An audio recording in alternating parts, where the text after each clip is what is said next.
Hello student. तो भाई आपके पास 10 मई को जो एग्जाम हुआ था आपके पास यूके ट्रिपल एस का, ठीक है, उसका पेपर का डिटेल में सॉल्यूशन करा दे रहे हैं। ठीक, टेक्निकल जो पेपर हुआ था 10 मई को, ये पेपर फर्स्ट है। इसके बारे में देखिए, शायद 2-3 पार्ट में बनेगा, ठीक है ना। तो आपको अच्छे से डिटेल में सॉल्यूशन करा दे रहे हैं।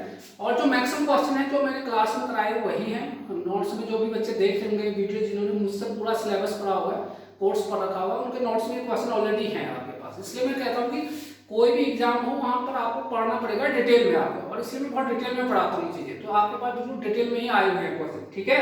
तो उसी के बारे में जो है मैं डिस्कस करने वाला हूँ, ठीक है भाई। तो देख लेते हैं आपके पास, और अच्छे से इसको नोट कर लीजिएगा आप लोग, ठीक है। चलिए, यहाँ से सेट डी का है जो ये क्वेश्चन पेपर है मेरे पास, किसी बच्चे ने भेजा था। तो सेट डी का है ये आपके पास, ठीक। तो सेट डी का है, पेपर फर्स्ट की बात कर रहा हूँ मैं, ठीक। तो आइए फिर क्वेश्चन को शुरुआत करते हैं। ये पेपर है, देखिए ये फर्स्ट क्वेश्चन नंबर फर्स्ट क्या कह रहा है जरा देख लेते हैं भाई। क्वेश्चन नंबर फर्स्ट ये कह रहा है बच्चों, deuterium oxide is used in nuclear plant. जो ड्यूटेरियम ऑक्साइड है, पहला क्वेश्चन है, इसका यूज न्यूक्लियर प्लांट में करते हैं, ये तो हमको पता है, लेकिन किसके रूप में करते हैं ये पूछा आपके पास। पहले तो देखिए आपका जो आपके पास यहाँ पे देखिए, जो आपके पास ड्यूटेरियम ऑक्साइड होता है, ड्यूटेरियम ऑक्साइड बच्चों जो होता है, ड्यूटेरियम ऑक्साइड का यहाँ पे देखिए उसका फॉर्मूला होता है D2O। क्या होता है? D2O, ये ध्यान रखिएगा, D2O होता है उसका फॉर्मूला, ठीक है। D2O जो है आपका, इसका ड्यूटेरियम ऑक्साइड बोलते हैं इसे, ये इसका फॉर्मूला होता है, जिसे आप क्या बोलते हो, हैवी वाटर भी बोलते हो। क्या बोलते हो बच्चों? हैवी वाटर, भारी जल भी बोलते हैं इसे। क्या बोलते हैं? Heavy water. ध्यान रखिए, आपके पास बिल्कुल आ रहा होगा, हैवी वाटर भी बोलते हैं बच्चों इसको, हैवी वाटर भी बोलते हैं, ठीक है। आप देखिए इसका दूसरा नाम क्या होगा, इसका यूज करते हैं मॉडरेटर की तरह। किसकी तरह?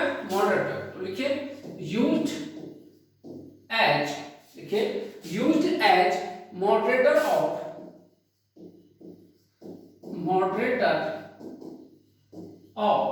used as moderator of neutrons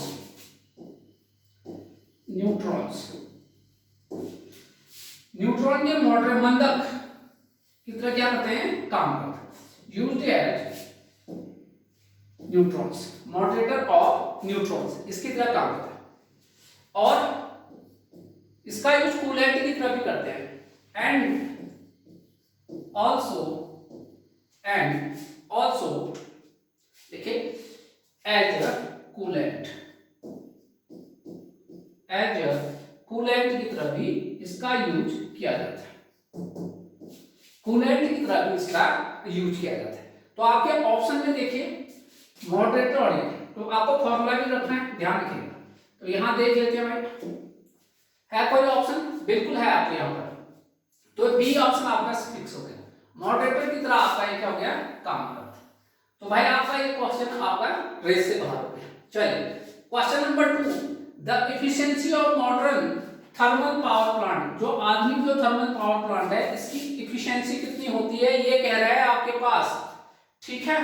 तो लगभग आपका इसकी एफिशिएंसी होता है लगभग 30%। कितना होता है? 30%। तो लिखिए वहां पर कितना होता है, लगभग आपके पास बच्चों 30% होता है इसका। कितना होता है? 30%। तो लगभग जो लिखे, the efficiency of modern thermal power plant, जो मॉडर्न थर्मल पावर प्लांट है, मॉडर्न थर्मल पावर प्लांट, इसकी एफिशिएंसी जो है लगभग 30% है। अप्रोक्सीमेटली कितना है? 30% होता है, ठीक है। क्यों? देखिए बिकॉज ह्यूज अमाउंट ऑफ, देखिए क्यों इतना कम होता है, क्योंकि देखिए huge amount of heat is lost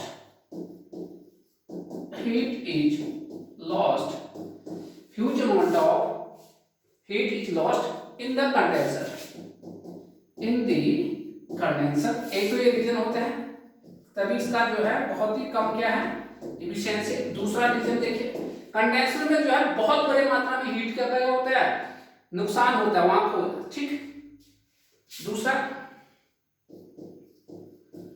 heat losses, दूसरा देखिए heat losses occur at heat losses occur at various stages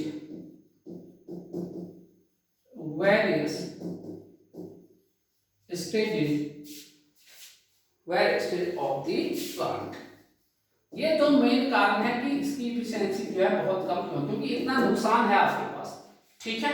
तो क्या कहा कि मॉडर्न थर्मल प्लांट का अप्रोक्सीमेटली कितना है 30% होते हैं। इतना कम क्यों है, क्योंकि बहुत ज्यादा मात्रा में हीट लॉस होता है कहां पर, नंबर एक तो कंडेंसर में, और जो अलग अलग जो स्टेज होते हैं वहां पर भी आपका क्या होता है बहुत ज्यादा लॉसेस होता है, इसकी इफिशियंसी क्या है बहुत ही डाउन है। तो आपको ध्यान रखना है। तो लगभग 30% है, तो 30% के आसपास कौन सा डाटा है, देखिए आपके पास 30% के आसपास कोई डाटा दिख रहा है आपको, बिल्कुल ये दिख रहा है आपके पास लगभग। तो इसका आंसर क्या हो गया, डी ऑप्शन हो गया आपके पास। क्या हो गया भाई इसका आंसर, डी ऑप्शन हो गया, ठीक है। ये आपका नेक्स्ट आपके पास हो गया भाई, लिखिए आपके पास question number 3।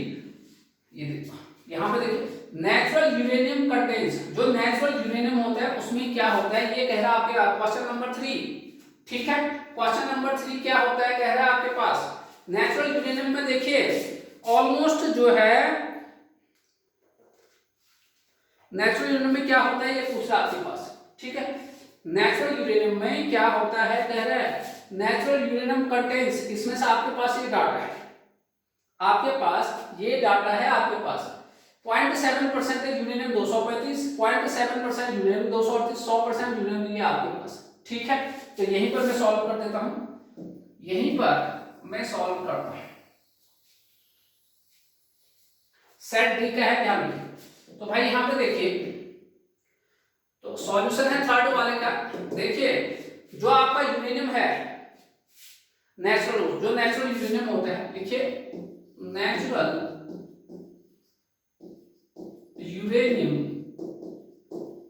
Contains, natural uranium contains 0.711%, तो इसमें आपका पॉइंट कितना 0.711% जो है यूरेनियम 235 होता है, ठीक है। और दूसरा 99.284 ये परसेंटेज होता है, ध्यान रखिए ये परसेंटेज होता है यूरेनियम 238 का, यूरेनियम 238 का रहता है आपके पास, ठीक है। एंड अ ट्रेस ऑफ, कुछ मात्रा में a trace of, and a trace of, लिखे and a trace of uranium 234,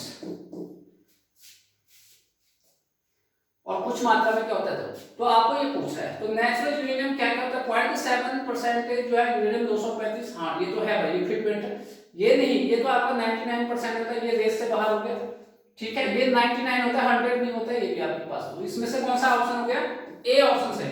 आपको डिटेल में इसलिए करा रहा हूं ताकि आने वाले और एग्जाम में क्या हो जाए आपके ये हेल्प करे आपके पास, इसलिए आपको ध्यान से आपको एक एक क्वेश्चन नोट कर लो, आंसर बिल्कुल आपको नोट कर लो।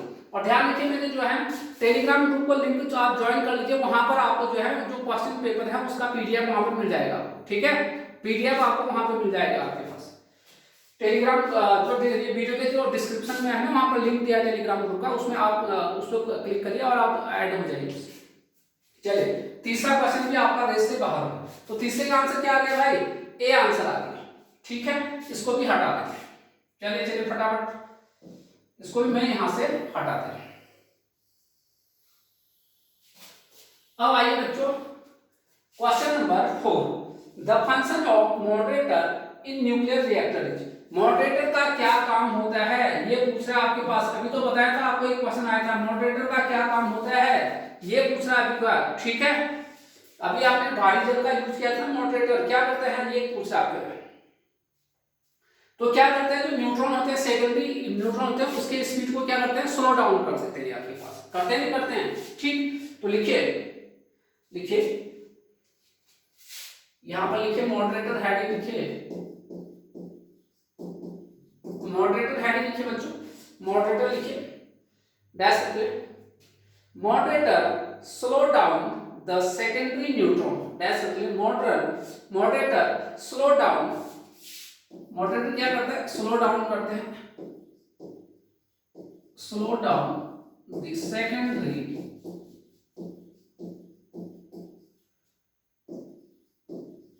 न्यूट्रॉन्स, सेकेंडरी न्यूट्रॉन को क्या करते हैं, स्लो डाउन कर देते हैं।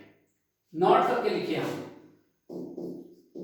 आपके इन फ्यूचर काम आएगा। एक एक चीजें पढ़ा रखा है, तुम लोगों को ध्यान रखिए। देखिए generally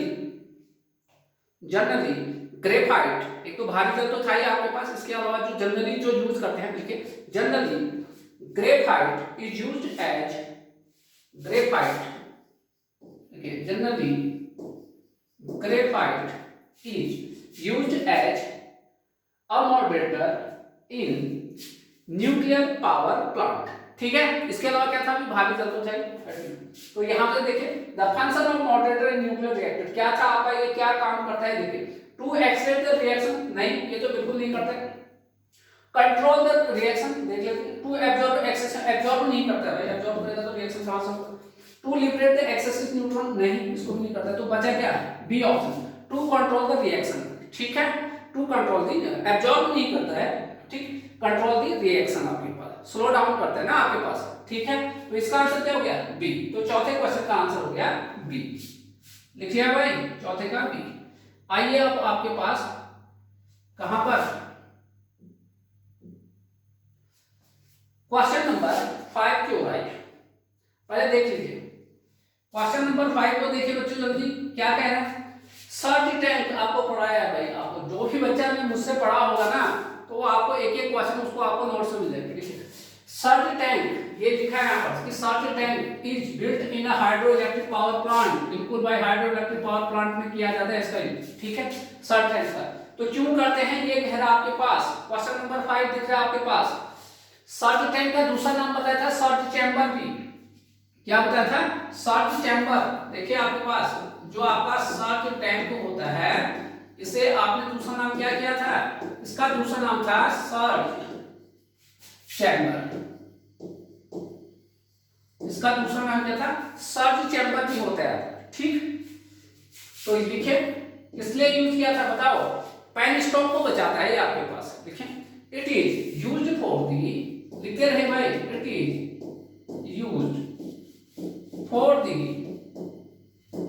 production of, it is used for the protection of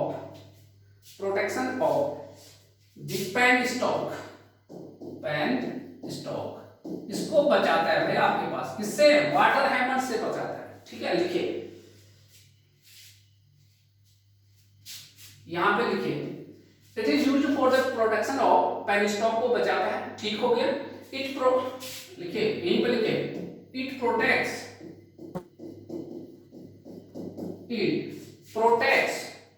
pen stock. ताकि आपको मैं इसलिए कर रहा हूं ना, ताकि आपको एक एक चीजें क्लियर हो जाए। It protects penstock from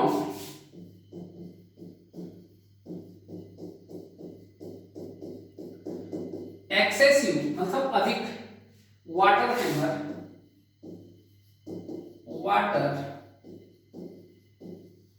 excessive water hammer pressure, excessive water hammer pressure. ठीक है, तो आइए फिर अब क्वेश्चन में यहां पर, तो search tank is built in hydro plant, किसके लिए करते हैं ये कह रहा है आपके पास। तो क्या आंसर है, पेन स्टॉक आपको ढूंढिए कहां पर है पेन स्टॉक, ये सी ऑप्शन आपके बिल्कुल ये हो गया। तो सी ऑप्शन आपका क्या हो गया, सही हो गया भाई आपके पास, सेट डी क्या है बात। ठीक है, चलिए next question, which of the following not a impulse type turbine, कह रहा है कि निम्न में से कौन सा इंपल्स टरबाइन नहीं होता। मैंने सब प्राय पावर प्लांट आपको जो पढ़ाया है जनरेशन आपके पास, तो बहुत अच्छा है, ये भी आपको बिल्कुल नोट्स में मिलेगा आपके पास। ये देखिए फटाफट देखिए, इंपल्स टरबाइन होता है और दूसरा क्या होता है, रिएक्शन टरबाइन। तो देखिए यहां पर जरा देख लेते हैं पहले इनका क्या हिसाब किताब है। यहां देखिए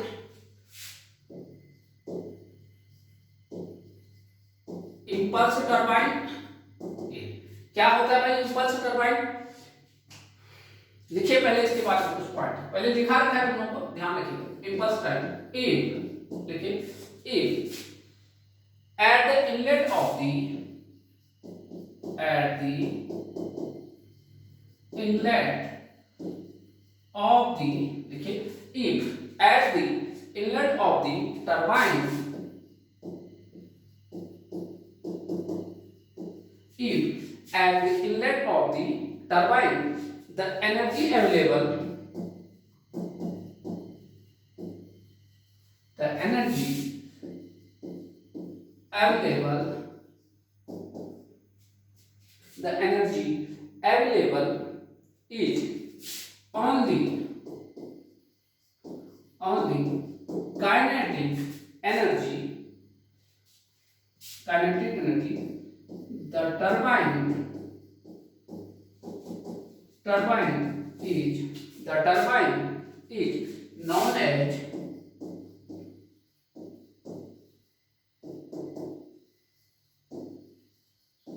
impulse टरबाइन। क्या कह रहे हैं, अगर टरबाइन के इनलेट में केवल जो एनर्जी जो अवेलेबल होता है अगर वो क्या हो, केवल काइनेटिक एनर्जी हो तो उसे क्या कहते हैं, इंपल्स। आपको मैंने इसका एग्जांपल भी लिखा है, यही तो मेन चीज है। क्या क्या थे आपके पास एग्जांपल आपके था, तो क्या था भाई, pattern wheel turbine, pattern wheel turbine हो गया आपके पास, pattern wheel turbine, turbo,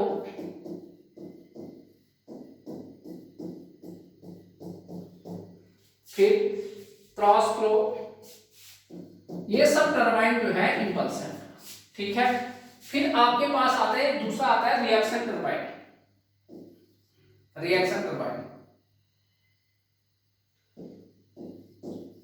reaction turbine. यहां पर देखिए रिएक्शन टरबाइन, रिएक्शन टरबाइन का क्या है जरा देखिए। जो रिएक्शन टरबाइन होता है यहां पर जो इनलेट वो होता है, ठीक, काइनेटिक एनर्जी के साथ साथ अगर प्रेशर एनर्जी भी आपके इसके इनलेट पे क्या हो, अवेलेबल हो, तो उसे बोलते हैं क्या, रिएक्शन टरबाइन। देखिए if at the inlet of the turbine, लिखे if at the inlet of the turbine the energy available is kinetic energy, यानी यहां पर इनलेट पे क्या होगा, kinetic energy plus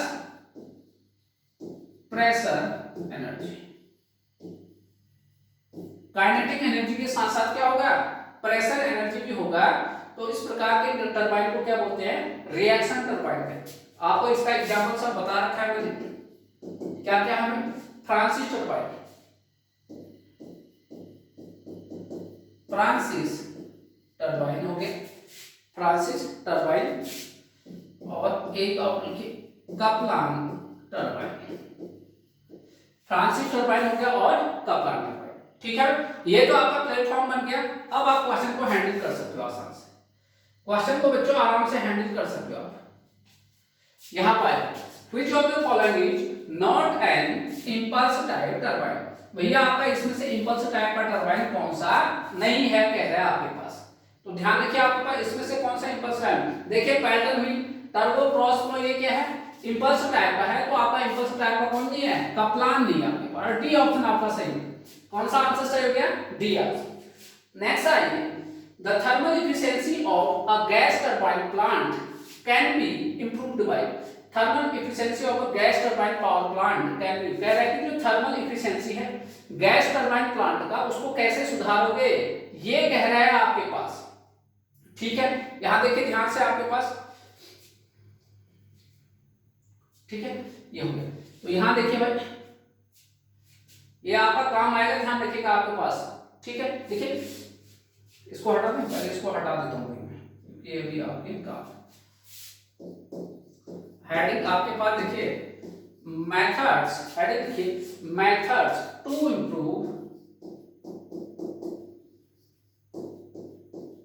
methods to improve thermal efficiency of,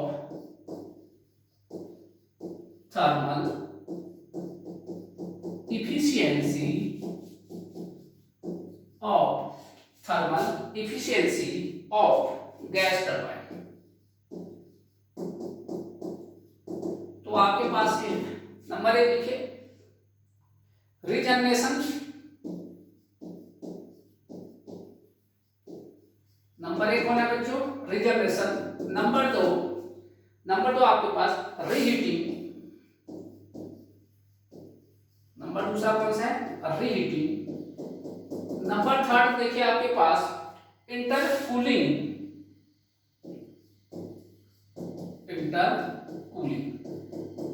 ये आपके पास है। यानी इतने मेथड होते हैं आपके पास। तो आपके पास क्वेश्चन में आइए, मतलब जैसे क्वेश्चन में आओगे तो देखिए थर्मल एफिशिएंसी ऑफ गैस और प्लांट, रीजनरेशन है, बिल्कुल इंटरकूलिंग भी है और रीहीटिंग भी। तो इसका आंसर क्या हो गया? सभी आपके पास, सभी यानी डी ऑप्शन आपके पास सही है, डी ऑप्शन आपका सही है। नेक्स्ट क्वेश्चन देखिए बच्चों 8वां, अ 3 फेज, यहां देखिए क्वेश्चन नंबर 8 देखिए, अ 3 फेज 2 पोल 440 volt 50 hertz alternator run set. पहले मैं यहीं पर सॉल्व कर देता हूं, इसको हटा देता हूं। क्वेश्चन नंबर कौन सा है? 8वां, सेट डी के हमें आपके पास।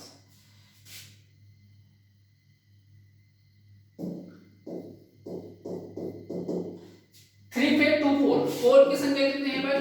2 है। पोल की संख्या कितनी है? 2। फ्रीक्वेंसी कितना है? 50। पहले जो डाटा दिया है सबको लिखो। रन सेट कितने पर आपका रन करेगा? ये करेगा भाई, हमें पता है डबल फील्ड रिवॉल्विंग थ्योरी से ns बराबर क्या होता है? 120 f अपॉन p। यहां देखिए 120 गुना f का मान क्या है? 50, p का मान कितना है? 2। यहां से कितना आएगा? 60 आया भाई आपके पास। तो यहां से ns बराबर कितना आ गया? 3000 आरपीएम, रोटेशन पर मिनट। ये आपका आंसर है। तो 3000 कहीं पर है, ये आपके पास 3000 आपके पास है। सी ऑप्शन आपका सही हो गया, सी ऑप्शन आपका क्या हो गया? सही हो गया। डन, क्लियर है? तो आपके पास सिंबल्स है। यहां देखिए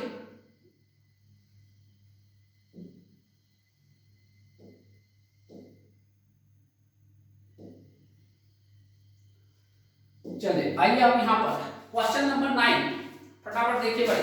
क्वेश्चन नंबर 9 देखिए, देखिए ये है द टर्म रैंकाइन साइकिल। कौन सा टर्म?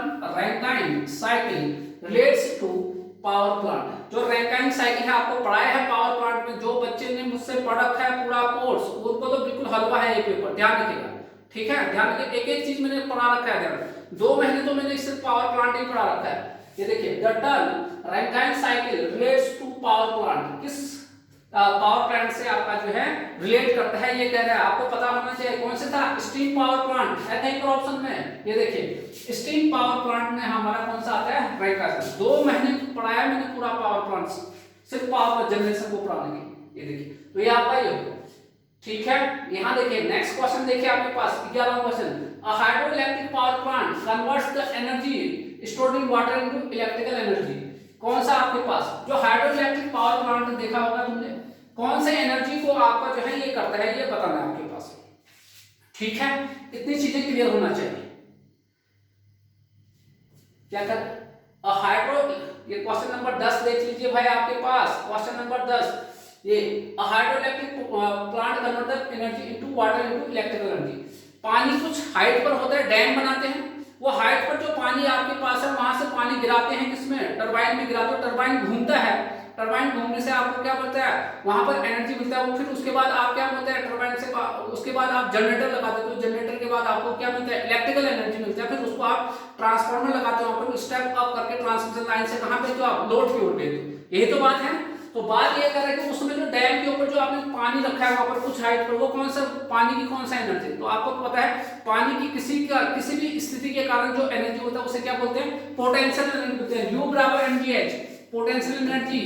ये तो पोटेंशियल एनर्जी को किसमें कन्वर्ट होता है? फाइनली हमारा पानी का जो पोटेंशियल है फाइनली किसमें? बिजली वाले यानी इलेक्ट्रिकल एनर्जी में कन्वर्ट होता है। तो कहां है हमारा वो आपके पास? Hydro electric power plant converts the potential energy आना चाहिए into stored in water into electrical energy. Kinetic energy तो नहीं, कौन सा? पोटेंशियल। तो बी ऑप्शन, ठीक है? केमिकल तो नहीं याद है। क्लियर हो गया भाई इतना? अब आइए आपको बताते हैं, ठीक है? 9 तक आपके हो गए आपके क्वेश्चन। एक एक क्वेश्चन बिल्कुल आपको मिस नहीं करना है। पैल्टन टरबाइन इज सूटेबल होल, अरे इसके लिए तो ट्रिक दिया था तुम्हें, याद है? ये KF कौन पढ़ा रहा है? इसका सर पढ़ा तो P आया था यहाँ पर, मैंने कहा भी था तुम्हें याद करने के लिए, KFC होता है ना चिकन वाला जो आपके पास, तो KFC होता है। तो मैंने कहा था पाप मैं पढ़ा रहा हूँ तो मेरा नाम पुष्कर सुयाल है, तो P से आपके पास ये करके कहा था, ये आपके पास ये का था लो हेड, मीडियम हेड और हाई हेड। यानी K फॉर कप्लान टरबाइन किसके लिए, लो हेड के लिए आया था, फ्रांसिस टरबाइन किसके लिए, मीडियम हेड, और पैल्टन व्हील किसके लिए, हाई हेड के लिए। तो कह रहे कि पैल्टन टरबाइन इज सूटेबल, पैल्टन कहां पर है, ये है, पैल्टन टरबाइन किसके लिए, हाई हेड के लिए। तो ये आपको ट्रिक दिया था मैंने आपके पास, ठीक है, ये ट्रिक दिया था, याद है क्लास में सब ये ट्रिक दिया गया था। ये है आपका कप्लान, ये फ्रांसिस, तुम्हें याद करने का तरीका भी बताया था, पैल्टन व्हील, जो मुझसे पढ़ा होगा जिन्होंने वो आपको एक एक क्वेश्चन होगा। तो पैल्टन व्हील, तो ये आपके पास लो हो गया, मीडियम और हाई, तो ये आपको पूछे पैल्टन टरबाइन इज सूटेबल किसके लिए, हाई हेड, कहां पर है, लो हेड तो नहीं, मीडियम हेड, ये आपका हाई हेड। सी ऑप्शन देखिए आपके पास, सी ऑप्शन टिक करिए इसको आप, ठीक है। चलिए इसको भी रेस से बाहर कर दीजिए, सी ऑप्शन आपका क्लियर हो गया। आइए भाई नेक्स्ट क्वेश्चन की ओर। The purpose of spillway, the purpose of, question number देखते हैं कौन से हैं, 12वां question, the purpose of spillway, spillway, spillway का क्या पर्पज होता है, ये पूछ रहे हैं आपके पास, क्वेश्चन नंबर 12। अरे क्या होता है ना, वो रिजर्वायर जो तुम्हारा होता है, अगर वो भर जाए पूरा, जैसे फ्लड सिचुएशन में होता है, भर जाता है, तो वहां पर तब आपको जो है एक्स्ट्रा वाटर को लिए क्या करते हैं, एक्स्ट्रा वाटर को क्या करना है, अगर हटाना है कि आपके पास फ्लड ये सिचुएशन में रिजर्वायर क्या होता है, भर जाता है, पूरा भर जाता है, तो एक्सेस वाटर को हटाने के लिए हम किसका यूज करते हैं, स्पिलवे का यूज करते हैं। लिखिए लिखिए फिर, when a reservoir is, when a reservoir is full, comma, to pass excess water, excess water, या इसी को कह दीजिए कहां से, फ्लड, बाढ़ के कारण जो पानी, flood water, excess water slash flood water, या इसी को कहिए सरप्लस वाटर, सरप्लस, देखिए surplus water, water safely and in controlled way, and in controlled way spillways are used, spillways are used, spillways are used।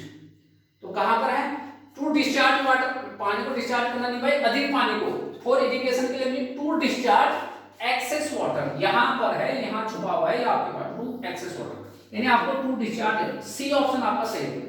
कौन सा option सही हो गया बच्चों, सी ऑप्शन आपके पास सही हो गया आपके पास, ठीक है। तो 12 क्वेश्चन हो गया आपके पास। चलिए आइए हम नेक्स्ट में जाते हैं, क्वेश्चन नंबर 13, जल्दी आ रहे हैं क्वेश्चन नंबर 13 की ओर, सभी बच्चे आइए क्वेश्चन नंबर 13 की ओर। क्या है, in the steam turbine cycle the lowest power occurs in, ये तो आपको पहले से बता रखा है पूरा डायग्राम से, कहां पर होता है भाई, कंडेंसर दिख रहा है आपके पास, पेपर का देखिए, the in the steam turbine cycle the lowest pressure, सबसे कम प्रेशर कहां पर होता है, कंडेंसर कहां पर है आपके पास कहीं ऑप्शन में, ये ए ऑप्शन आपके पास, ये पूरा पढ़ा रखा है आपके पास। नेक्स्ट देखिए, usually pin insulator are not used above, ये देखिए क्वेश्चन नंबर 14, देखिए 33 केस, क्या था, मैं कहानी तो कुछ ऐसा है, कहानी ये था कि जो पिन इंसुलेटर था शुरुआत में 50 केवी तक लाइन के लिए बनाया था, लेकिन काफी बल्कि हो जा रहा था, तो बाद में किसके लिए यूज करने लगे, 33 केवी तक ही करने लग गए आपके पास। लेकिन कभी कभी क्या हो जाता है, इसका यूज हम 66 केवी तक के भी करने लगते हैं, तो usually pin insulator are not used over 66 KV तक तो करते हैं, वैसे तो कितना है 33 केवी तक है, डिजाइन शुरू में किसके लिए किया गया था 50 केवी, एक हिस्ट्री पूरा पढ़ा रखा है आपके पास, ठीक है। तो इससे ज्यादा पर हम कभी नहीं करते हैं, ठीक है, इससे ये तो बहुत ज्यादा हो गया, ये भी बहुत ज्यादा हो गया, ये 11 केवी के लिए नहीं करते हैं हम, 11 केवी से 33 केवी तक भी करते हैं हम, तो ये आपके पास ध्यान करें। तो क्या होगा, usually pin insulator are not used above 66 KV, 66 KV से अबव में हम इसका यूज नहीं करते हैं, ध्यान रखिए आपके पास, ठीक है, इसके लिए भी नहीं करते, इसके लिए भी, ये 11 केवी के लिए नहीं करते बल्कि 33 केवी तक करते हैं, और कभी कभी जो है 66 केवी से नीचे तक भी कर लेते हैं। तो आपका आंसर नेक्स्ट देखिए बच्चों, ये हटा दो, पहले इसको हटा देते हैं, नहीं तो आपके पास दिक्कत हो जाएगी। 14 क्वेश्चन हो गया आपके पास,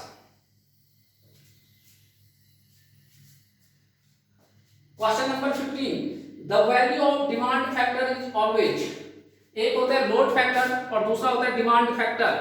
ठीक है, डिमांड फैक्टर ये होता है भाई, पहले देख लीजिए डिमांड फैक्टर, ये देखिए इसका सॉल्यूशन इंपॉर्टेंट। डिमांड फैक्टर जो होता है, ये डिमांड फैक्टर होता है मैक्सिमम डिमांड, एमडी का मतलब maximum demand upon connected load.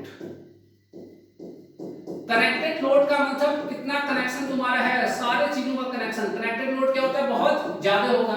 Maximum demand तो एक ही ना, कनेक्टेड लोड तो बहुत सारे इक्विपमेंट से तुमने कनेक्ट किया होगा, तो कनेक्टेड लोड क्या होगा, बहुत ज्यादा। ये एक ही है तो इसका मतलब ये क्या हो जाएगा, कम हो जाएगा। तो डिमांड फैक्टर आपका कम होता है, यानी इसका मान हमेशा एक से क्या होता है, कम होता है, लेस देन 1। कनेक्टेड लोड मतलब जितने इक्विपमेंट से आपने कनेक्ट किया आपके पास, ये होता है कनेक्टेड लोड। ठीक है, इतनी बात आ गई आपके पास। तो यहां पर आप नोट करके लिखिए। तो भाई आपके पास हमेशा लेस देन 1 होता है, the value of demand factor always less than 1, तो ये तो ठीक है आपके पास। 15 का आपका क्या आया, ए। लेकिन यहां पर लिखिए नोट करके, knowledge of demand factor is vital in, vital means महत्वपूर्ण, ऐसे लिखोगे वो, vital in determining in the capacity of the plant equipment। तो आपका आंसर क्या हो गया, ये हो गया भाई, बहुत इंपॉर्टेंट है आपके पास। चलिए क्वेश्चन नंबर 16 की ओर आइए। क्वेश्चन नंबर 16 की ओर आइए। Question number 16, economiser in the stem plant, ये गेट का क्वेश्चन है, ध्यान रखिएगा, गेट में आया क्वेश्चन है। Economiser in the stem plant, ठीक है। इकोनोमाइजर का पहले नाम भी लिख लीजिए यार, इकोनोमाइजर का मतलब क्या होता है, फीड वाटर हीटर।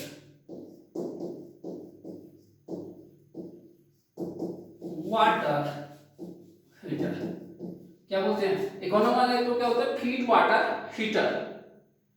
देखिए क्या बोलते हैं, फीड वाटर हीटर। यहां से लिखे, इट इज अ डिवाइस, देखिए it is a device in which the waste heat of, लिखे, it is a device in which the waste heat, waste means बर्बाद, the waste heat of the flue gases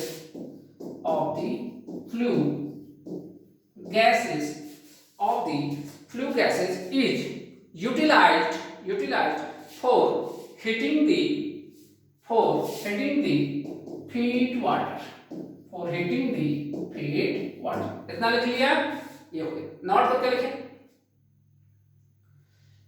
लिखे, जब आपको diagram बनाया तो आपको वहां पर दिखाया था मैंने, लिखे नोट कर। Economiser is placed after the super heater and located in the feeding water circuit.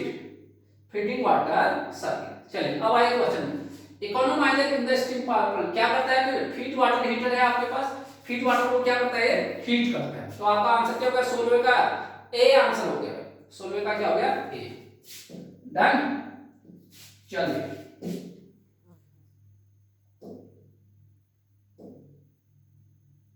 अब आइए 17वां क्वेश्चन।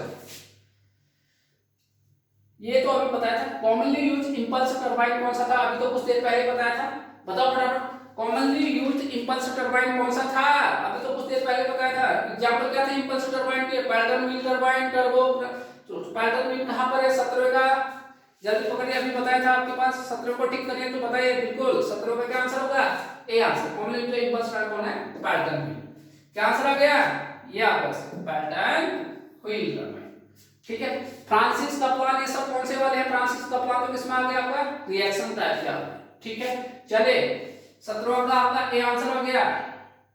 अब आइए नेक्स्ट क्वेश्चन, बहुत अच्छा क्वेश्चन। अरे डिक्शनरी में तो तुम्हें इतना एक्सपर्ट बना दिया है, तुम ऐसे तो जो भी सब्जेक्ट जिन्होंने मुझसे पढ़ा होगा ना वो तो चुटकियों में कर देगा। ये है 18वां वाला क्वेश्चन, कौन सा गेट है, नॉर गेट है, ये एंड गेट है और ये फिर से नॉर गेट। तो देखिए यहाँ पर पहला क्या है, यहाँ ध्यान से देखिए बच्चों, ये देखिए find the value of f, ये एक्सप्रेशन है आपके पास, ये f है, मतलब यहां पर है ये f। अगर a और b का मान 1 एंड ए। अच्छा, दो केस है, तो इस f का मान बताना है बच्चों। क्या बताना है? इस f का मान बताना है। अरे ये तो तुम वैसे ही कर दोगे यार। यहां देखिए, इस f का मान बताना है। कब? केस फर्स्ट ये देखिए, जब आपका a बराबर b, दोनों का मान क्या है? 1। यहां देखिए बच्चों फटाफट, ये देखिए ये भी 1 है और ये भी 1 है। यहां देखिए 1 यहां पर दो भाग में बढ़ गया, एक 1 यहां गया, एक 1, ये 1 यहां आया और एक 1 यहां आया। ये आपका 1 है। ये देखिए और गेट होता तो 1 आता, लेकिन नॉर है तो 1 का कॉम्प्लीमेंट कितना आएगा? 0। ये देखिए 1 1 है, एंड गेट जब दोनों इनपुट हाई होते हैं आउटपुट क्या होता है? हाई। यहां देखिए 0 और 1 क्या होता है? और गेट में 1 होता है, लेकिन उसका कॉम्प्लीमेंट लोगे तो क्या आएगा? 0 आएगा। क्या आएगा? 0 आएगा। तो भाई पहले केस में जब a और b के हैं 1 1 है, तो f का मान आपका 0 आ गया। अब जरा दूसरे केस में आते हैं। दूसरे केस में आते हैं, अगर a और b, a बराबर b बराबर क्या है? 0 है। यहां देखिए बच्चों, यहां देखिए, यहां देखना, इसको देखते हैं क्या है। a और b दोनों का मान बच्चों 0 0 है। 0 0, यहां भी 0, ये आ गया, एक 0 यहां गया, 0 0। ये देखिए और गेट है 0 0 0 ये आया, लेकिन ये नॉट, यहां पर नॉट लगा माना है, ये तो 0 आ गया। ये 0 बना है, कितना आया? 1। देखिए और गेट होता 1 आता, लेकिन उसमें कॉम्प्लीमेंट लगा के कितना आएगा? 0 आ जाएगा। तब भी आपका 0 ही आ रहा है। तो आपने दोनों ही केस ले लिया बच्चों, तो आपका आंसर क्या होना चाहिए? दोनों ही केस में 0 0 आ रहा, तो आपका ए ऑप्शन क्लियर हो गया। कौन सा ऑप्शन? ए आंसर क्या हो गया? क्लियर हो गया आपके पास। ठीक है, इतनी बात आपको क्लियर रखनी चाहिए। ठीक, कर लिया इतना। एक तरीका तो ये हो गया आपका क्वेश्चन सॉल्व करने का। अब जरा दूसरा तरीका मैं बताता हूं। ठीक है, यहां देखिए दूसरा तरीका, देखिए मैं वैल्यू नहीं लिख रहा हूं। ठीक है, वैल्यू नहीं रख रहा हूं, जरा ध्यान से देखिएगा।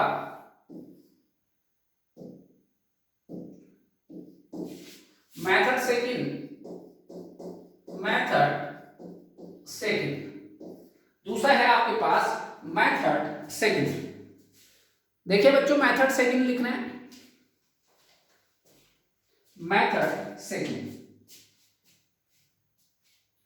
मेथड सेकंड में देखिए आपके पास, ये देखिए मैं मान कैसे रखा हूं। देखिए a आया, यहां ये b यहां गया, ये भी b गया, और यहां पर आया आपका a, यहां पर आया a प्लस b बार आ गया, यहां पर a भी आ गया। वो भाई आपके पास ऐसा है। ठीक है, ये पास में यहां से यहां पास हुआ, यहां से जैसे ही पास हुआ, जैसे ही पास हुआ सर, जैसे ही पास हुआ, जरा यहां देखिए, जैसे ये पास हुआ तो f क्या आ गया भाई? यहां देखिए a plus b bar plus a b, ये आ गया आपके पास। ठीक है भाई, अब इतना आ गया आपके पास। अब मैं इसको सॉल्व कर रहा हूं, जरा ध्यान रखिए। डी मॉडल थ्योरम लगाऊंगा, ये क्या बन जाएगा? a plus double bar dot A B bar. फिर से देखिए ये क्या बन गया आपका? ये हट जाएगा, इनटू डी मॉर्गन लगाओगे, ये आ गया। कितना आया भाई आपके पास? अब इनको आपस में मल्टीप्लाई कर लीजिए।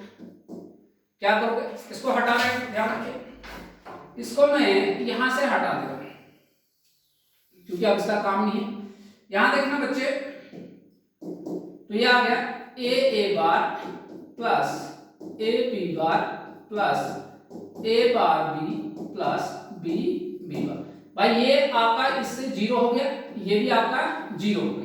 बचा क्या आपका? जरा देखिए A B bar plus A bar B, यानी ये बन गया A XOR B. A XOR B बन गया बच्चों। क्या बना? ए एक्सॉर बी बना है। ध्यान रखिए, ए एक्सॉर क्या बना है? B. A XOR B, A XOR B बन गया। यानी आपके पास ये कहोगे सर एक काम करिए, ये सब मत लिखिए, अभी तो सॉल्व कर ही दिया मेथड सेकंड में। यहां पर आप सिर्फ एक चीज लिख दीजिए। क्या लिखिए भाई? कि आप यहां पर f बराबर क्या है आपका आंसर? a XOR b। क्या रूल होता है भाई?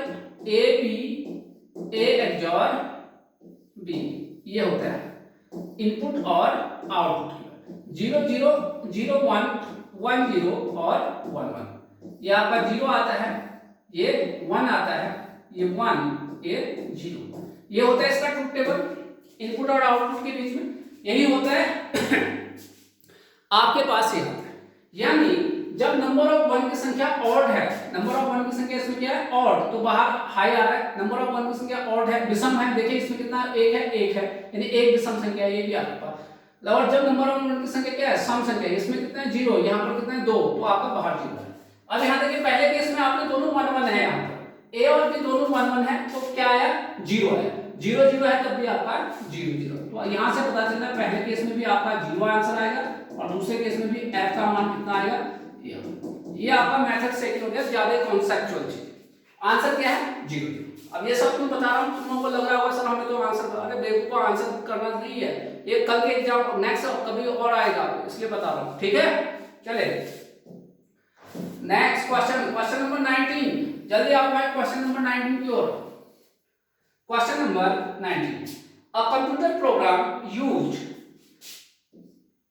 ये देखिए a computer program used to convert mnemonics codes to machine code in binary is called, क्या कहते हैं ये पूछ रहा है आपके पास, जल्दी देखिए। पहले तो देखिए इस निमोनिक्स का क्या मतलब होता है, सब पढ़ा रखा है कंप्यूटर तुम्हें, ठीक है, मैंने कंप्यूटर पढ़ा रखा है तुम लोगों ने, इसलिए तो कहता हूं तुम्हें जो भी चीज मैं पढ़ाता हूं बहुत डेप्थ में पढ़ाता हूं। निमोनिक्स देखिए, निमोनिक्स क्या होता है, लिखिए if a program written in an English like word, if a program written in an English like word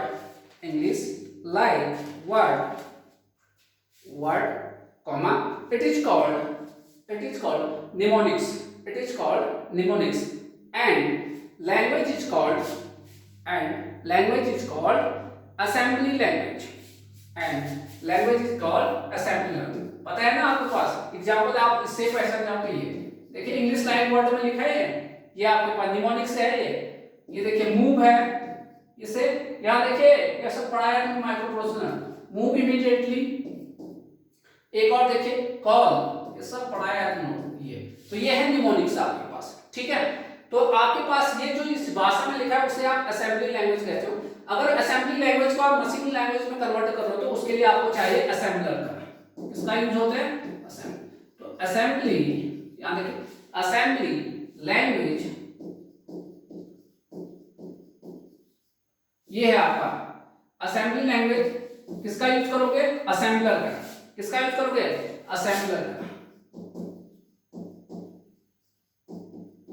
तो ये आ गया आपका मशीन लैंग्वेज, किसमें कन्वर्ट हो गया मशीन लैंग्वेज। ये सब पढ़ाए हैं भाई आपको, एक एक चीजें पढ़ा रहे हैं। असेंबली लैंग्वेज को किसमें, असेंबलर किसमें कन्वर्ट करता है, ये आपके पास। तो आपके पास असेंबलर ढूंढिए, आपके पास ये क्या कर रहा है निमोनिक्स कोड, निमोनिक्स कोड का मतलब कौन सा कोड है असेंबली लैंग्वेज को किसमें बदलना है मशीन कोड में बदलना है। तो आपके पास क्या चाहिए, आपके पास असेंबलर का यूज होना, ठीक है। चलिए नेक्स्ट क्वेश्चन की ओर आते रहे।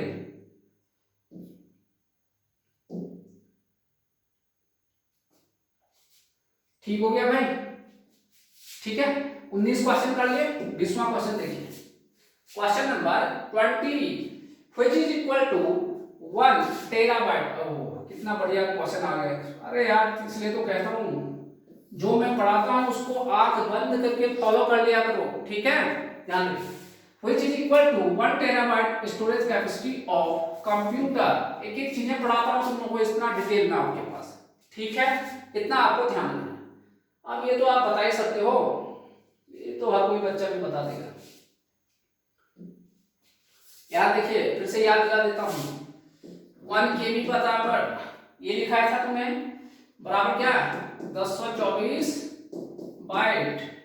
फिर देखिए यहाँ पर ध्यान से देखिए 1 मेगाबाइट बराबर क्या होगा 1024 किलोबाइट। तीसरा देखिए 1 GB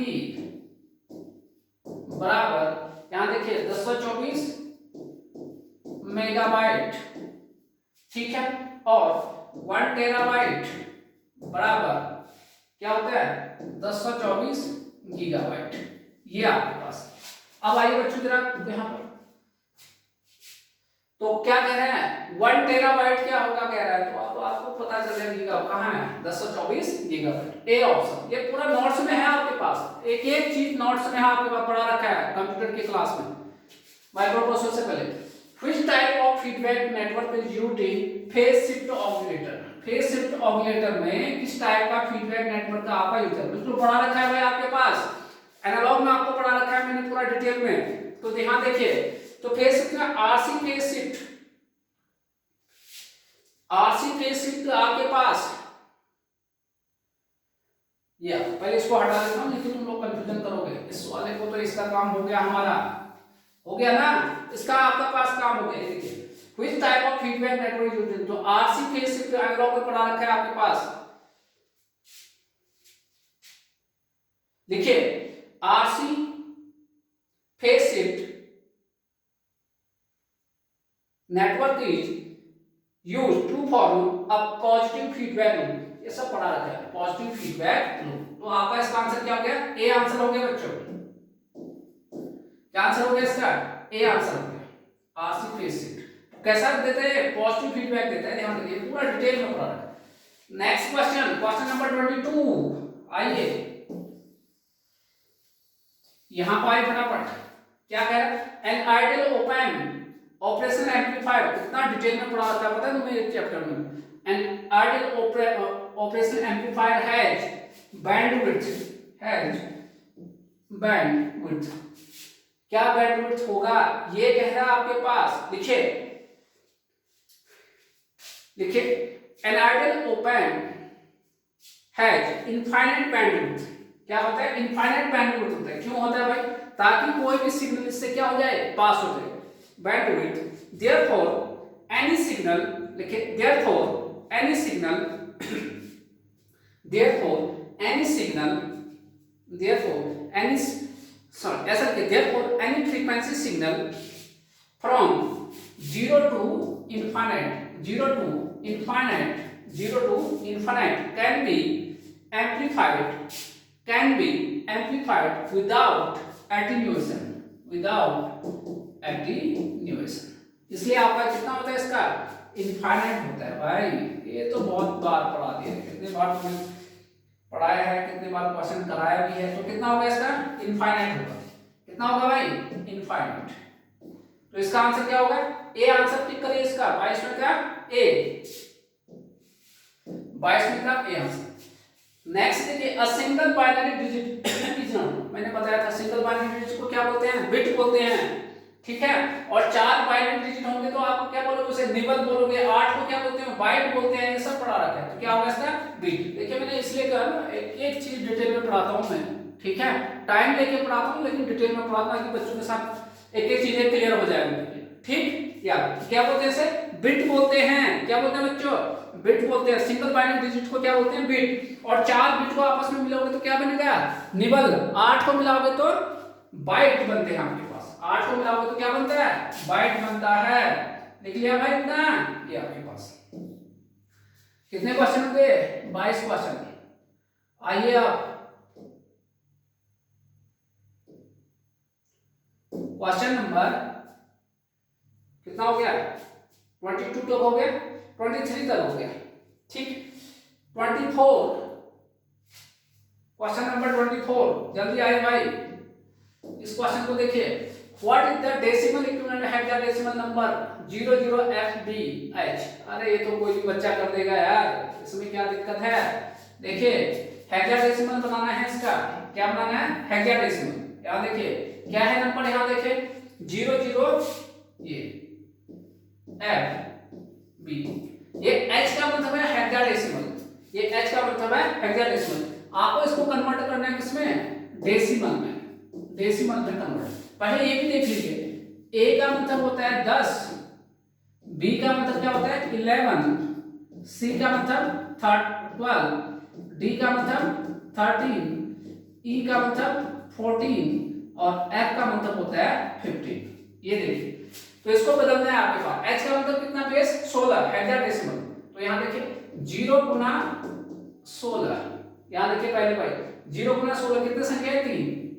3 लिखो यहाँ पर, कन्वर्ट करेंगे सब बता रखा है भाई, कोई भी कर 0 इंटू 16 कितनी संख्या है? 2 प्लस f का मान कितना है? 15 इंटू 16 कितना है? उसके बाद 1 प्लस b का मान कितना है? 11 इंटू 16 की पावर 0। ये तो 0 घट गया, ये भी हट गया।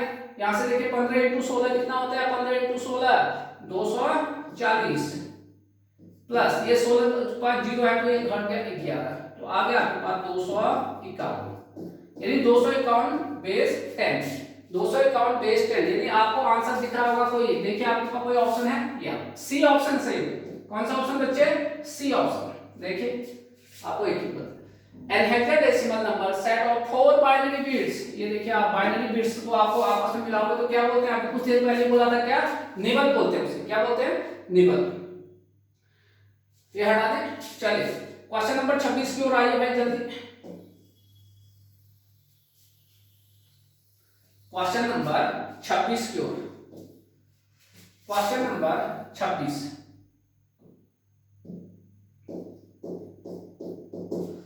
The unit of electron mobility, तो मोबिलिटी, इलेक्ट्रॉन मोबिलिटी का फॉर्मूला क्या होता है? E अपॉन अप्लाइड, यानी कि E बराबर क्या होता है? यहाँ देखिए क्या होता है? Drift velocity upon applied field. Drift velocity upon क्या होता है? Applied field. ड्रिफ्ट वेलोसिटी का क्या फॉर्मूला होता है? क्या होता है? मीटर पर सेकंड। ये हो गया। अरे चार्ज का क्या होता है? दूरी बट्टे समय, मीटर पर सेकंड होगा ना। और इलेक्ट्रिक फील्ड का क्या होता है? वोल्ट पर मीटर। तो बराबर ये मीटर मीटर ऊपर चले गया, metre square volt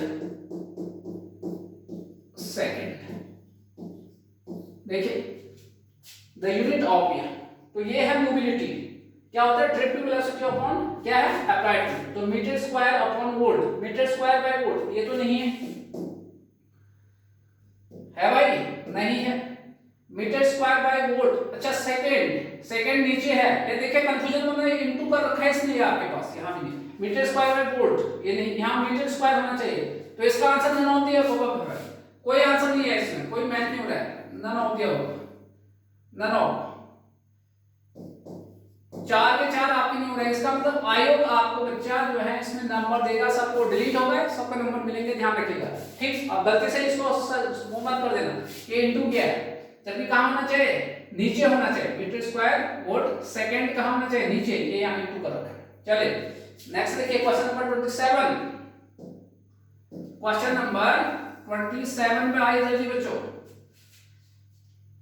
In an integrating circuit, the SiO2 layer, अच्छा ये तो पढ़ा रखा है। SiO2 सिलिकॉन डाइऑक्साइड, SiO2 का यूज क्यों करते हैं? क्यों करते हैं? आइसोलेशन प्रोवाइड करता है कोई ऑप्शन इसमें? SiO2 वाले इंसुलेशन की तरह काम करते हैं ना। तो कहाँ है आपके पास? फिजिकल स्ट्रेंथ, हाँ ये है भाई, है B option number. B option क्या हो गया? सही हो गया, आइसोलेशन। क्योंकि ये किसकी तरह है? SiO2 जो सिलिकॉन डाइऑक्साइड इंसुलेटर की तरह करता है, आइसोलेशन प्रोवाइड करता है। डन। चलिए कितने क्वेश्चन हो गए? 27 क्वेश्चन तक हो गए भाई हम लोग। आइए अब फिर से 28 क्वेश्चन में ideal value of CMMR, common mode rejection ratio बोलते हैं, in an ideal operational amplifier equal to. ये है भाई आपके पास, ये हर कोई बच्चा बता देगा। ये CMMR, यहां देखिए common mode rejection ratio, CMMR common mode. तो क्या होता है इसका फॉर्मूला? क्या होता है? Differential mode gain, differential mode gain upon, differential mode gain upon, लिखिए common mode gain, common mode gain, ये formula differential mode gain upon common. तो डिफरेंशियल क्या है? AD और AC, ये आपके पास। ठीक है, इतना आपके पास। ठीक है, इतना लिखा आपने। AC का मान कितना होता है, 0 होता है, तो इसका मान 0 से भाग करो कितना देगा, इनफाइनाइट। आइडियल के केस में इसका मान क्या होता है, 0 रहता है आपके पास। ठीक है भाई, तो इनफाइनाइट है ऑप्शन में, जरा देखना पड़ेगा मुझे, है बिल्कुल है भाई, डी ऑप्शन आपके पास है। क्या आंसर हो गया, डी ऑप्शन है। Which of the following gate is a universal gate? Universal gate क्या होता है, NAND और NOT गेट होते हैं भाई। यूनिवर्सल गेट कौन कौन सा होते हैं, NAND था NOT गेट। तो दिख रहा है आपको NAND और NOT गेट, ये देखिए। बेसिक गेट होते हैं आपके पास, ध्यान से देखिए, AND होता है, और होता है, और NOT होता है, 3 बेसिक गेट है। यूनिवर्सल गेट आपके पास क्या होते हैं, यूनिवर्सल गेट आपके पास भाई ये होते हैं, कौन होते हैं, एक तो NAND होता है और दूसरा क्या होता है, NOT है। ऑप्शन NAND है, NOT। अरे ये तो अलग अलग दिख रहे हैं, तो इसका मतलब यहाँ पे आपको कोई मैच नहीं होगा। ये भी आपको जो है बोनस नंबर मिलेगा, क्योंकि अगर बोथ होता तब आता। तो यहाँ पर आप लिख लीजिए, ये तो आपका क्या होगा, ये आपका जो है सबको मार्क्स मिलेगा भाई, क्योंकि NAND और NOT गेट हमारे क्या है, यूनिवर्सल गेट है, इसमें कोई आंसर मैच नहीं होगा है।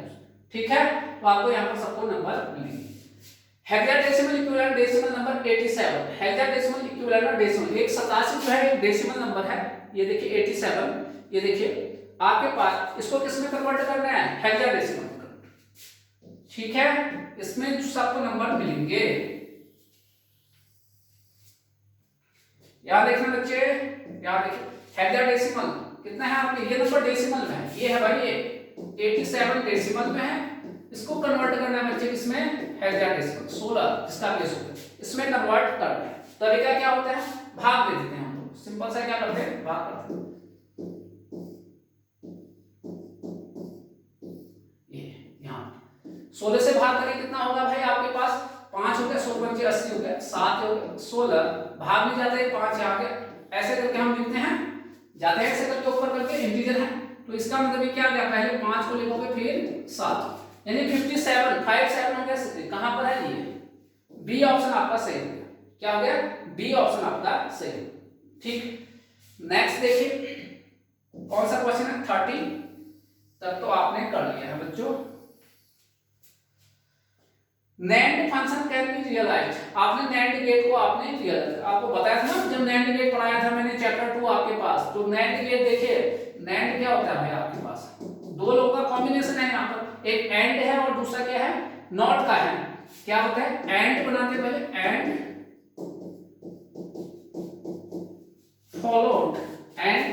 फॉलोड बाय NOT, उसके बाद क्या आता है, NOT, AND के बाद आपका NOT आता है, ये है ना भाई, ये है आपका, इसके बाद आपका क्या आता है, NOT गेट, ये है हमारा NAND गेट, लेकिन हम ऐसा लिखते नहीं, तो इसका इक्विवेलेंट लिख देते हैं, ये है आपके पास। तो कितने गेट लगे, एक AND लगा है, दूसरा NOT गेट। कहां पर है AND और NOT गेट, ये है। ये जो बच्चे जिन्होंने मुझे पढ़ा होगा सोच रहे कैसा हलवा पेपर आया है आपके पास, ठीक है, क्योंकि उन्होंने सब A to Z पढ़ा रखा है मैंने आपको। तो कितने क्वेश्चन हो गए, 31 हो गए बच्चे।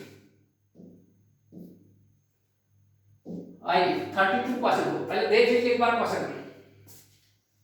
क्वेश्चन को देखिए बच्चों फटाफट। 32 the decimal equivalent of octal number, फिर से वही आ गया भाई, 55 का क्या होगा डेसिमल इक्विवेलेंट, आपको ये पूछ रहा है, मतलब ये भाई ये इसका ये ऑक्टल में दिया है बेस, इसको किस में कन्वर्ट करना है, डेसिमल में करना है। तरीका आपको बता ही रखा है, क्या होगा, ये 5 लिखोगे, 5 को कितना बेस है 8, कितनी संख्या है 1 प्लस नेक्स्ट 5 लिखो 8, इसके बाद कितनी संख्या है 0, ये हो गया कितना 40 प्लस इसका पावर 8, कितना हो गया 45 आपका 45 10। तो इसका मतलब बच्चों यहाँ पर कितना आ गया है 45। तो इसका जब 55 का जो ऑक्टल में है, इसका जो डेसिमल कितना है 45। ये देखिए है 45 कहीं पर है भाई आपके पास, कहां पर है सी ऑप्शन। अरे ऐसे हल्के पेपर में बच्चे कर नहीं पाएंगे। The decimal equivalent of octal number 55 is 45 आपके पास, ठीक है, इतना आपको पास। 33 क्वेश्चन में आइए, पहले मैं इसको हटा देता हूं ताकि तुम लोगों को जो है कंफ्यूजन ना हो।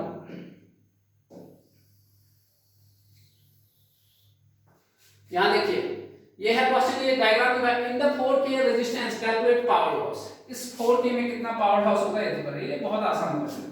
4K में ये है भाई आपको, ये 6 वोल्ट है, कितना वोल्ट है 6 वोल्ट। देखिए ये तो यहाँ पर बिल्कुल ये शॉर्ट हो गया, ठीक है शॉर्ट हो गया। अब यहाँ देखिए 6 वोल्ट आ गया, तो सीधा ये 6 वोल्ट कहाँ पर है एक्चुअली में, यहाँ पर है आपके पास, ये दोनों सीरीज में आपके पास, यानी ये 6 वोल्ट आपका जो दोनों में क्या हो रहा है डिस्ट्रीब्यूट हो रहा है, 6 वोल्ट क्या हो रहा है डिस्ट्रीब्यूट।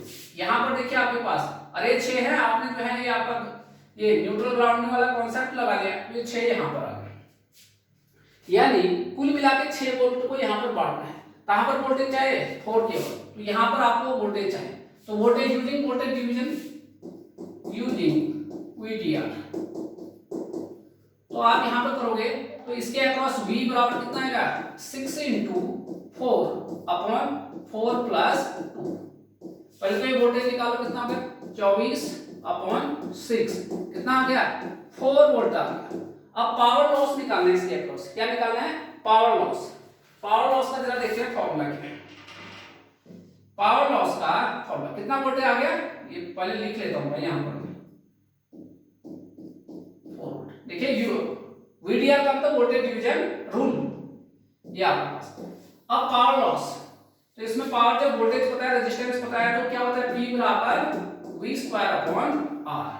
V कितना है 4 का स्क्वायर अपॉन R कितना है 4K, कितना गया 16/4K, 4 से 4 हो गया तो कितना गया 4K, ऊपर जाएगा तो क्या गया मिली वाट। अरे 10 की घात 3 है, ऊपर जाएगा तो 10 की घात -3, उसको -3 को मिली बोलते हैं, ठीक है ये आप पता नहीं होगा मूर्खों को। 4 मिली वाट है कहीं ऑप्शन में, बी ऑप्शन है 4 मिली वाट आ गया इसका आंसर, कितना गया 4 मिली वाट। चलिए सब करा रखा है, ये सब एक एक चीजें आपके नोट्स में है, सब पढ़ाया मैंने एक एक question. 34 minimum number of NAND gates to implement the Boolean f function. इसको करने के लिए कितने आपके पास NAND गेट लगेंगे बच्चों, ये पूछ रहा है। तो देखिए सॉल्यूशन 1 मिनट में आ जाएगा। क्या है आपके पास boolean expression ab plus ab bar c, a को कॉमन ले आइए 1 + b plus b bar c। a क्या होता है जब ये एंड गेट है, अगर उसमें से एक इनपुट 1 होगा तो बाकी का मान क्या हो जाएगा, तो एक भी इनपुट अगर 1 हो तो बाकी का मान कुछ भी हो, हमारा इनपुट हमेशा क्या आता है हाई आता है, तो a आ गया। अब a को इंप्लीमेंट करना है तो इसका अंदर कोई NAND गेट चाहिए हमें, नहीं चाहिए, तो आंसर क्या आ गया 0 आंसर, कितना 0 0 0 आंसर आ गया आपके पास, ठीक है 0 आंसर आपके पास यहाँ पर आ गया। तो कितने चाहिए आपके पास 0 आपके पास NAND गेट चाहिए भाई। क्लियर हुआ भाई, इतना क्रिस्टल क्लियर बताइए। नेक्स्ट क्वेश्चन, चलिए पहले लिख लीजिए, पहले लिख लीजिए इसको। नेक्स्ट क्वेश्चन देख कितने 34 हो गए, 35 क्वेश्चन को देखिए एक बार।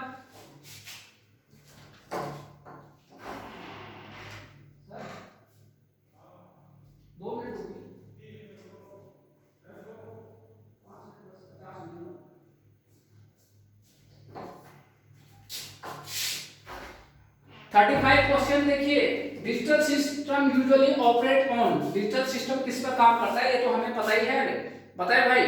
डिजिटल सिस्टम हमारा किस पर काम करता है, बाइनरी डेसिमल ऑक्टल हेक्साडेसिमल किस पे काम करता है हमारा, बाइनरी पे काम करता है। साधारण रूप से किस पे काम करता है हमारा, बाइनरी पे काम करता है, ठीक है 35 हो गया। Inner binary addition of, addition का तो ऐसा तरीका सिखा रखा है जिंदगी भर भूलोगे नहीं भाई। चले इसको जोड़ना सिखाता हूं मैं, क्या है 1 + 1 1 करके जोड़ना है हमें, ये है 1 1 और 1 बाइनरी में ऐड करना है यार, 1 2 3, ये देखिए 3 को क्या लेते हैं 1, 3 को क्या लेते हैं 1, कैरी कितना आया 1, ये आ गया बाइनरी में आपके पास, ठीक है।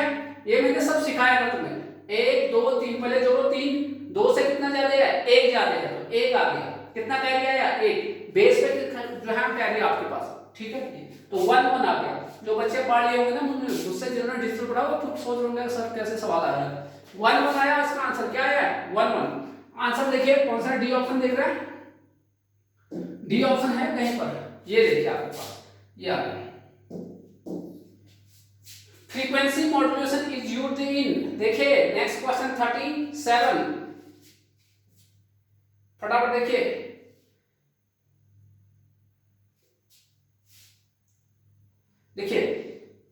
Frequency modulation is used in number first लिखिए computing, number 2 telecommunication and signal processing, telecommunication and signal processing, number 3 लिखिए एयरक्राफ्ट, नंबर 4 रडार।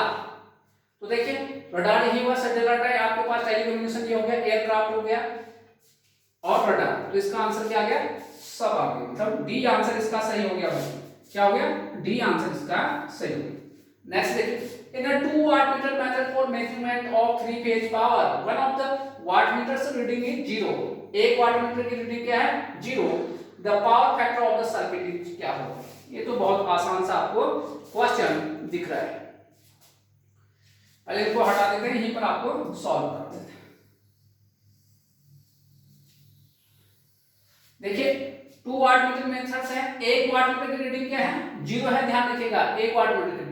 तो मान लेते हैं मेरे पास 2 वाटमीटर है, एक W1 और दूसरा W। मान लेते हैं एक वाटमीटर मान लेता हूं W2, इसकी रीडिंग कितना दिया है 0 दिया है।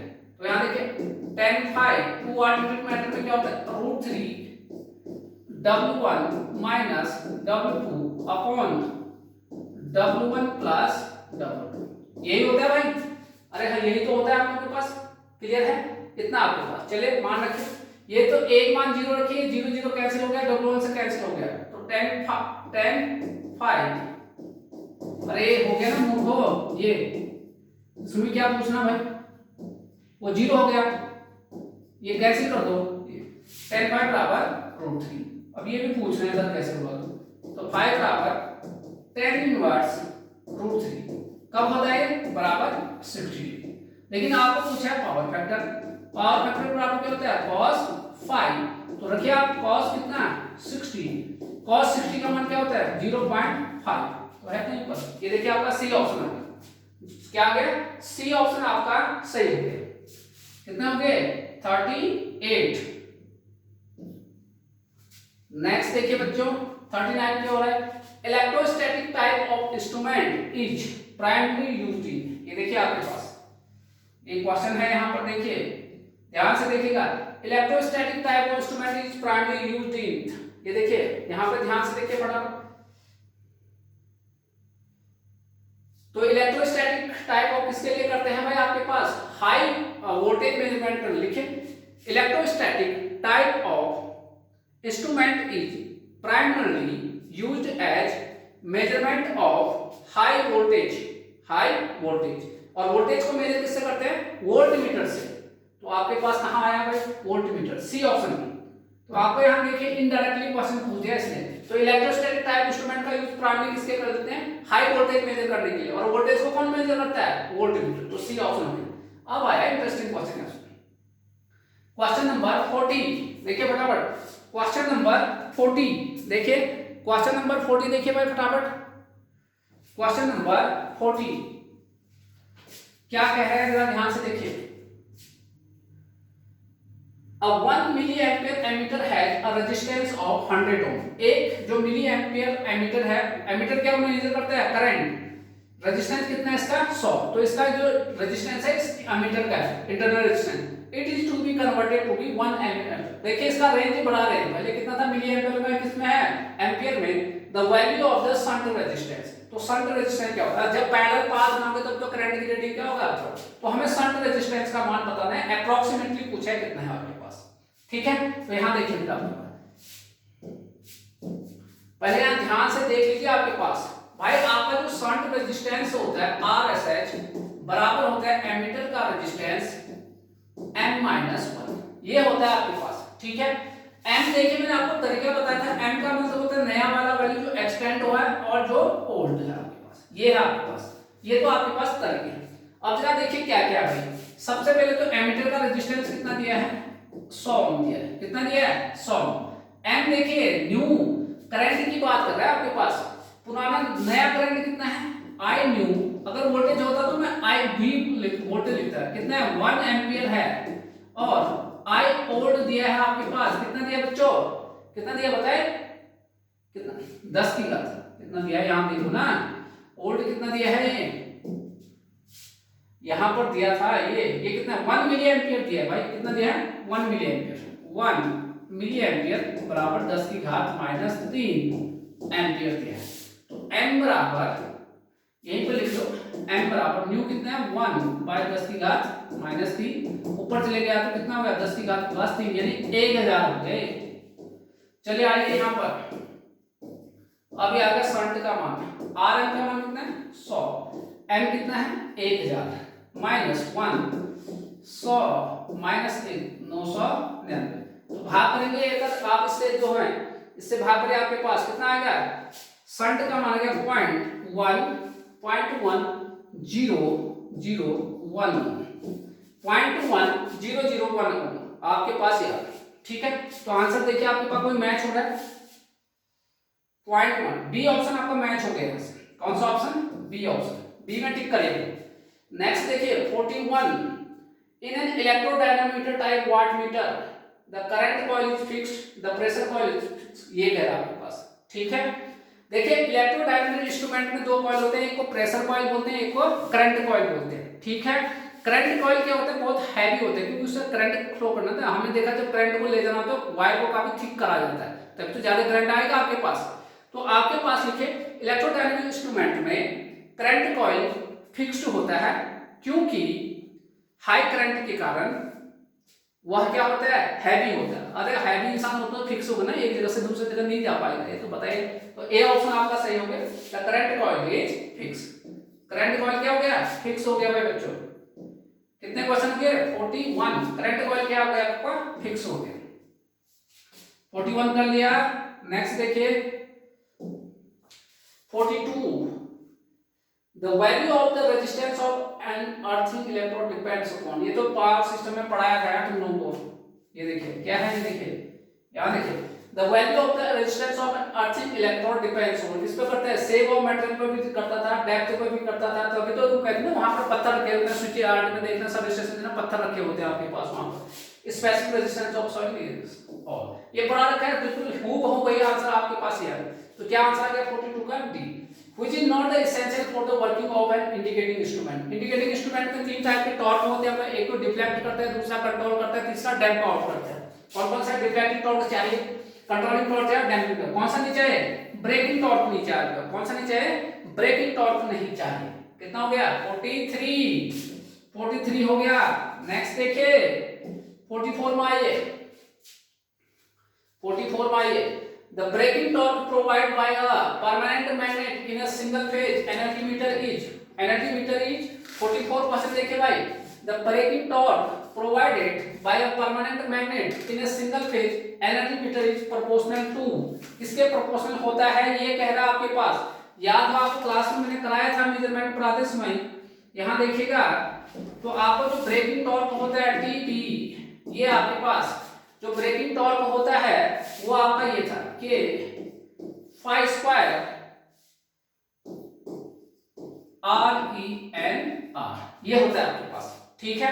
यहां पर के आपका क्या है, जहां पर कांस्टेंट है, के है क्या है जो कांस्टेंट है आपके पास। फाई तो बताइए आपको क्या है, फ्लक्स है, फाई क्या है, फ्लक्स है, फाई क्या है भाई, फ्लक्स। एन तो speed in RPM, speed in RPM rotation per minute, ठीक हो गया है। आर क्या है, radius of disc, radius of disc हो गया। आर क्या है, radius of disc. R E क्या है, आर ई लिखे resistance in path of current, resistance in path of resistance in path of current, current यानी डिस्क जो है करंट। अब आपको पूछा गया है वो देख लीजिए, तो आपको ध्यान रखिए द ब्रेकिंग टॉर्क डेवलप्ड क्या आपके ये पूछा आपके पास, तो आपको क्लियर पता चल रहा होगा ऑल ऑफ द अबव, क्यों स्क्वायर ऑफ द फ्लक्स भी है आपके पास, स्पीड ऑफ द डिस्क है, प्रोपोर्शनल है, ठीक है। ये आपके पास डिस्टेंस, तो इसका आंसर क्या होगा all of the above. 45 question देखिए, the essential requirement of indicating electrical measuring instrument is, क्या चाहिए आपको ये कह रहा है आपके पास। 46 देखिए, सॉरी 45 देखिए आपके पास, डिफ्लेक्टिंग टॉर्क चाहिए, कंट्रोलिंग भी चाहिए, डैम्पिंग टॉर्क अभी तो बताया था, इसका मतलब ये ऑल ऑफ द अबव हो गया। क्लियर है भाई, कितने क्वेश्चन हो गए 45। नेक्स्ट देखिए बच्चों 46 क्वेश्चन की ओर आइए। The internal resistance of ideal voltmeter. ओहो कितना आसान क्वेश्चन आ गया, कितना आसान। इंटरनल रेजिस्टेंस, ये तो यूपीपीसीएल जेईई में भी आया question. The internal resistance of ideal voltmeter is, क्या होगा ये कह रहा है आपके पास 46 क्वेश्चन को देखिए क्या होगा ये कह रहा है। ये देखिए भाई बच्चों वोल्टमीटर ये होता है, किसकी बात कर रहा हूं, वोल्टमीटर की बात। ये है वोल्टमीटर, वोल्टमीटर में जो है पैरेलल में होता है इसका इंटरनल रेजिस्टेंस, और वोल्टेज सोर्स का किसमें होता है, सीरीज में। ये देखिए ये वोल्टेज है, वोल्टेज की क्या होता है, सीरीज में उसका इंटरनल रेजिस्टेंस होता है, और वोल्टमीटर का यहां पर होता है, यहां पर। तो पूछा है किसके बारे में है तुम्हें, इसके बारे में पूछा है ये आपके पास, किसके बारे में पूछा है, इसके बारे में। तो देखिए तो इसको हम वोल्टमीटर का क्या रखते हैं, इसको कोई आपका लोडिंग इफेक्ट ना आ जाए, इसलिए इसका मान किसका बराबर रखते हैं, लगभग इनफाइनाइट, ताकि ओपन सर्किट की तरह मेरा क्या करे, काम करे। तो आप हो गए इनफाइनाइट, और यहाँ पर इसका मान कितना रखते हैं, अगर वोल्टेज सोर्स होता तो 0 रखते हैं। तो यहाँ पर ये वोल्टमीटर का पूछा, तो इसका इंटरनल रेजिस्टेंस वोल्टमीटर कितना होना चाहिए, आइडियली कितना होना चाहिए, इनफाइनाइट होना चाहिए, है कहीं पर इनफाइनाइट। डी आंसर आपका आ गया, क्या आ गया, डी आंसर। तो वोल्टमीटर के लिए पूछा है इनफाइनाइट आ गया। 40 या 46 हो गया, 47 में आइए जल्दी। आइडियल पूछा, अरे आइडियल लिखा है यहाँ पर, ठीक है। अगर प्रैक्टिकल लिखते तो वेरी हाई कहते। The dynamometer wattmeter can be used to measure. Dynamometer का यूज किसके लिए करते हैं, ये पूछा है। देखिए इसके किसके लिए करते हैं, एसी और डीसी स्केलर कैलिब्रेटर, ठीक है। ये आपके पास ये देखिए कहां गया, एसी और डीसी। अच्छा नहीं नहीं नहीं, अच्छा the dynamometer watt can be used to measure DC power only, नहीं एसी पावर ओनली, ऐसा भी नहीं, AC power of single phase circuit नहीं, डीसी और एसी दोनों आप मेजर कर सकते हो, डी ऑप्शन हो गया। लिखिए dynamometer wattmeter can be, dynamometer wattmeter can be used as both AC and DC if scales are calibrated, if scales are calibrated. लिख लिया भाई, इतना हो गया 48 क्वेश्चन में। और फिर से आ गए एक और आसान क्वेश्चन, क्रीपिंग पढ़ा रखा है भाई, अरे भाई जिन्होंने मुझसे पढ़ा होगा ना वो तो। Creeping in the phenomena which occurs in, creeping in the phenomena, creeping is the phenomena which occurs in. Creeping आपको पढ़ाया था मेजरमेंट में, कहां पर होता है ये कह रहा है, बताइए क्रीपिंग कहां पर होता है भाई। देखिए देखिए एनर्जी मीटर में होता है, कहां पर होता है, एनर्जी मीटर। ये तो ठीक है, एनर्जी मीटर आप टिक कर दोगे, ठीक है, सी ऑप्शन टिक कर दोगे, कोई बात नहीं। लेकिन लिखिए क्रीपिंग, लिखिए डैश करके phenomena in which aluminium disc rotates, creeping करके डैश करके लिखिए phenomena in which aluminium disc rotates continuously when only the voltage is, when only the voltage is supplied to the pressure coil and no current flows through the current coil। और ध्यान रखना है creeping error हमेशा, creeping जो आपका होता है, creeping जो एरर होता है हमेशा पॉजिटिव होता है। किस टाइप का एरर होता है बच्चों, हमेशा पॉजिटिव होता है। ये हो गया आपका 47। नेक्स्ट देखिए very small resistance can be measured more accurately, क्या बताया था, कैल्विन मेथड बताया था, यही तो बताया था। लॉस ऑफ चार्ज मेथड का यूज नहीं करते हैं, ठीक है, किसका करते हैं, कैल्विन मेथड का यूज करते हैं। है कहीं पर आपके पास ये कैल्विन डबल ब्रिज मेथड है आपके पास, ठीक है। ये हो गया आपके पास, क्लियर हो गया। रेजिस्टेंस बॉक्स में तो जीरो होता है। एंडरसन ब्रिज से तो आपका क्या करते हैं, लो इंडक्टेंस को मेजर करते हैं, शेयरिंग ब्रिज से आप कैपेसिटेंस को मेजर करते हैं। नेक्स्ट देखिए भाई A CRO can be used to measure, आपको AC DC वोल्टेज सब मेजर करता है। फेज डिफरेंस रेजिस्टेंस पैटर्न बताते हैं ना यहाँ पर, तो आपके पास बताते हैं, ठीक है, क्लियर हो गया भाई। काफी वर्सेटाइल होता है इंस्ट्रूमेंट। और ये तो इसका आंसर क्या होगा, डी आंसर होगा आपके पास। लिखिए CRO डैश करके, CRO is versatile instrument in the laboratory for the measurement of voltage, frequency, current and phase angle of any electrical quantity। Note करके लिखिए we can not directly, not we can not directly measure power by using CRO cathode ray oscilloscope. ठीक है भाई, तो यहां पर आपका क्या आंसर आ गया? ऑल आंसर आ गया। 51 which one of the following measuring instrument cannot be used for measurement of AC quantity? PMMC। क्यों? क्योंकि इसका जो टॉर्क होता है प्रोपोर्शनल आई होता है। स्क्वायर में देखिए, जो स्क्वायर रूल फॉलो करते हैं उससे आप एसी और डीसी दोनों मेजर कर सकते हो। जो स्क्वायर रूल फॉलो नहीं करता उससे केवल क्या मेजर कर सकते हो? डीसी मेजर कर सकते हो। तो कह रहे हैं कि which of the following measurement instrument can for measure AC quantity है PMMC। ए हो गया आपका आंसर। क्या हो गया? ए आंसर आ गया आपके पास। ठीक है, इतना आपको क्लियर रहना चाहिए भाई आपके पास। ठीक है, चलिए एक और देखिए, लास्ट क्वेश्चन देख लेते हैं। ठीक है, लास्ट क्वेश्चन हम लोग देख लेते हैं, फिर नेक्स्ट पार्ट में करेंगे क्योंकि बहुत लंबा वीडियो बन जाए। देखिए एन एमिटर विथ, ये तो अभी करा था जैसा लग रहा है क्वेश्चन ऐसे। चलिए ये क्वेश्चन अभी किया था, वैसे क्वेश्चन फिर से आ गया है। ये देखिए, यहाँ देखिए अभी ऐसे क्वेश्चन अभी किया था ना, ये आपके पास, ये देखिए आपके पास कहाँ, ये an emitter with full scale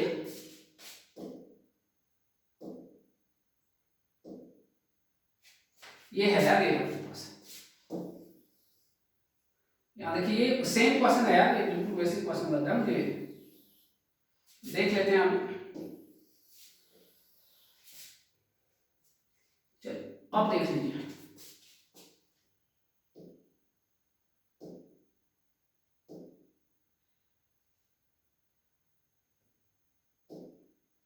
देख लेते हैं एक क्वेश्चन है, ये लिखा है an emitter with full scale deflection of 100 microampere.